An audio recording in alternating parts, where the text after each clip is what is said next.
தேவனே நான் ஓமதண்டையில் இல்லோம் நெருங்கி சேர்வதே என் ஆவல் பூமியில். லூக்கா சுவிசேஷம் 5ஆம் அதிகாரம் 4-5 வசனத்தில் பாருங்க. அவர் போதகம் பண்ணி முடித்த பின்பு சீமோனை நோக்கி, ஆழத்திலே தள்ளி கொண்டு போய் மீன் பிடிக்கும்படி உங்கள் வலைகளை போடுங்கள் என்றார். அதற்கு சீமோன், ஐயரே, ராம் முழுவதும் நாங்கள் பிரயாசப்பட்டும் ஒன்றும் அகப்படவில்லை.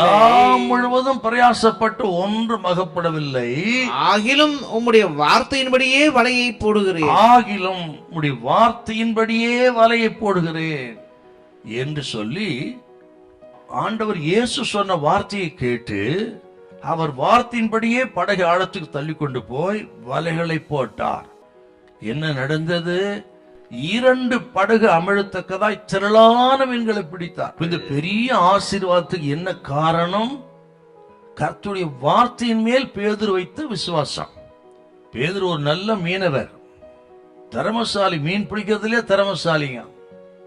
ஒரு பக்தன் சொல்றாரு, மீன் பிடிக்க வலைகளை பல வலைகள் இருக்கிறது, சில வலைகளை சில திறமசாலி தான் போட முடியும். அப்படிப்பட்ட திறமசாலியில் ஒருவர் பேதுரு. ஆனால் என்ன நடந்தது? ராம் முழுதும் பிரயாசப்பட்டு ஒன்னும் அகப்படல. வெறுமையான படகோடு இருக்கிறாருங்க. அப்படி வெறுமையான படகோடு இருந்த பேதுரு பார்த்தான் சொல்றார், உன் படகை ஆழத்துக்கு தள்ளி கொண்டு போய் வலைகளை போடு. அந்த கர்த்தருடைய வார்த்தை விசுவாசித்து உமது வார்த்தையின்படியே வலையை போடுகிறேன் என்று வார்த்தையின் மேல் விசுவாசம் வைத்தாருங்க. திரளான மீன்களை பிடித்தார். வெறுமை நிரப்பப்பட்டது. அப்படின்னா 1000 திறமை இருக்கலாம், படிப்பு இருக்கலாம், அந்தஸ்து இருக்கலாம், அனுபவம் இருக்கலாங்க. ஆனால் எல்லாம் ஒரு நாள் கைவிடும், ஒண்ணு இல்லாது போயிடும். ஆனால் கர்த்தருடைய வார்த்தையின் மேல் வைக்கிற விசுவாசம் தான் இழந்ததை திரும்ப கொண்டு வரும். உங்க வீட்டை, குடும்பத்தை, எதிர்காலத்தை நிரப்பும். வறுமை மாறும், வெறுமை மாறும், கர்த்தர் நிரப்புவார். தேவை விசுவாசம், வார்த்தையின் மேல் வைக்கிற விசுவாசம். கேட்கிற கத்தரிப்பில் எத்தனையோ வசனத்தை கேட்கிறோம், பிரசங்கத்தை கேட்கிறோம், ஏன் நடக்கல? கேட்கிறோம், அதோட விட்டுறோம்.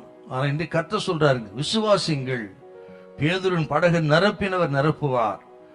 கர்த்தர் கைவிட மாட்டார், ஜீவனை கொடுப்பார். நம்முடைய பலகீனங்களை சுமந்து கொண்டார் என்று எழுதப்பட்டிருக்கிறது. நிறைய வசனத்தை சொல்ல, உங்களுக்கு வேதனை நீங்க சுகமாயிரு, உன் விசுவாசத்தினால் எல்லாம் கூடும் என்று கர்த்தர் சொல்லி இருக்கிறார். விசுவாசித்தால் தேவ மகிமை காண்பாய். இதெல்லாம் நம்புங்க, விசுவாசிங்க.